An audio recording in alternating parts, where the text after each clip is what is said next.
Так, мой самый старый на сегодняшний день инструмент. Лобзик Ритм.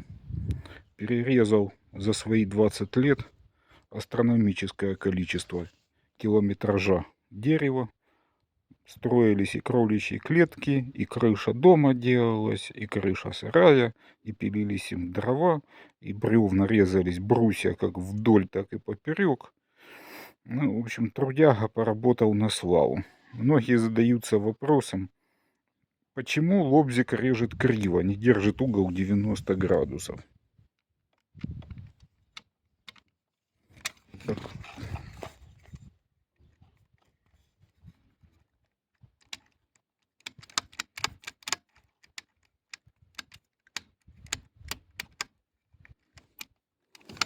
Люфт.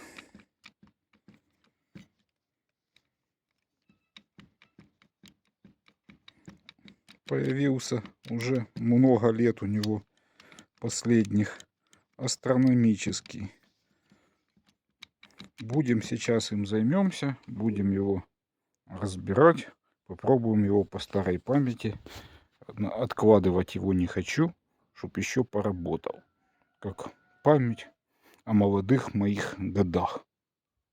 И вот причины люфта штока нашего старого верного друга лобзика Ритм. Первое. Это протерлись пластмассы внизу штока.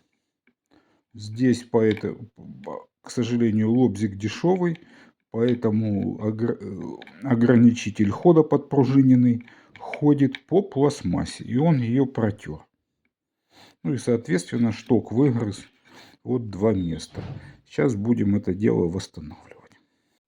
Вырезаем из толстой латунной жести ограничительные пластинки для восстановления наших рабочих поверхностей. И при помощи хорошего клея вклеиваем их на место поврежденных пластмассовых борозд. Теперь у нас наши детали лобзика будут двигаться по толстой жести, а не по пластмассе, что значительно повысит надежность нашей конструкции. Вот у нас что получилось. И такие же телодвижения мы проворачиваем с обратной стороной корпуса лобзика. Он хоть у нас пока еще целый, но проворачиваем. Первое мы убрали, шток подогнали. Все. А второе дело у нас болтается сильно ролик пилочки. Очень сильно он болтается у нас, потому что он уже сильно износился. Выход какой? Его планки сжать и с двух сторон аккуратно подварить. И все. И пусть пока работает дальше, чтобы убрать этот боковой зазор. Варим и собираем лобзик. После сварочных работ с нашего ролика люфт полностью ушел. Ролик вращается легко. Люфта нет абсолютно. Как хороший новенький ролик получился. То, что надо. Так, смотрим, что получилось. Все. Вал стоит наш намертво. Люфта никакого нету.